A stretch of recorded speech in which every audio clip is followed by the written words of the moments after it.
ആയിരത്തിലേറെ മലക്കുകൾ വിശ്വാസികൾക്കായി വാനിറങ്ങി വന്ന നിമിഷം. അതെ, ബദർ ദിനം. 1400 വർഷങ്ങൾക്ക് മുമ്പ് വിധി കുറിക്കപ്പെട്ട ഒരു റമളാൻ 17.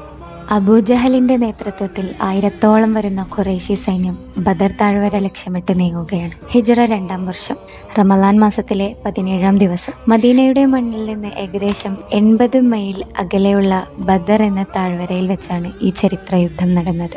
അസമമായ പോരാട്ടം. ഒരു വശത്ത് 1000ഓളം വരുന്ന ആയുധധാരികളായ ഖുറൈശി പടയാളികൾ, 100ഓളം കുതിരകളും 700ഓളം ഒട്ടകങ്ങളും എല്ലാവിധ പടക്കോപ്പുകളുമായി അവർ അഹങ്കാരത്തോടെ നിരന്നു. മറുവശത്ത് വെറും 313 വിശ്വാസികൾ. അവരുടെ കയ്യിൽ ആകെ ഉണ്ടായിരുന്നത് 2 കുതിരകളും 70 ഒട്ടകങ്ങളും ഏതാനും വാളുകളും മാത്രമായിരുന്നു. നോമ്പുകാരായിട്ടാണ് അവർ പടക്കളത്തിൽ അണിനിരുന്നത്. യുദ്ധത്തിന് തൊട്ടു മുമ്പ് തിരുനബി സല്ലല്ലാഹു അലൈഹി വസല്ലമ അന്ന് പടച്ചവനോട് കരഞ്ഞു പ്രാർത്ഥിച്ചു, നാഥ, ഈ കൊച്ചു സംഘം എന്ന് പരാജയപ്പെട്ടാൽ ഭൂമിയിൽ നിന്നെ ആരാധിക്കാൻ മറ്റാരും ഉണ്ടാവില്ല. ആ പ്രാർത്ഥനയ്ക്ക് ഉത്തരമായി തത്സമയം അള്ളാഹുവിൻ്റെ മറുപടി വരികയാണ്. തുടരെ വന്നുകൊണ്ടിരിക്കുന്ന 1000 മലക്കുകളെ അയച്ചുകൊണ്ട് ഞാൻ നിങ്ങൾക്ക് സഹായം നൽകുന്നതാണ്. അള്ളാഹു മലക്കുകളുടെ ഒരു വൻ പടയെ തന്നെ വിശ്വാസികൾക്ക് തുണയായി അയച്ചു.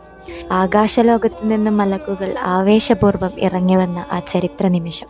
ഭൂമിയിലെ സൈന്യങ്ങളെക്കാൾ വലിയൊരു ശക്തി തങ്ങൾക്കൊപ്പമുണ്ടെന്ന തിരിച്ചറിവിൽ ആ 313 വിശ്വാസികൾ ചരിത്രം തിരുത്തിക്കുറിച്ചു. തഖ്വയുടെ തിളപ്പ് കൊണ്ടും തവക്കുലിന്റെ ശക്തി കൊണ്ടും. അതെ, ബദർ നൽകുന്ന പാഠം ഒന്നേയുള്ളൂ. അള്ളാഹുവിലാണ് നിങ്ങളുടെ വിശ്വാസമെങ്കിൽ അസാധ്യമായി ഒന്നുമില്ല. 1000ന്റെ കരുത്തിനെ 313 പേർ തോൽപ്പിച്ചത് വാളുകൾ കൊണ്ടല്ല, വാടാത്ത ഈമാൻ കൊണ്ടാണ്.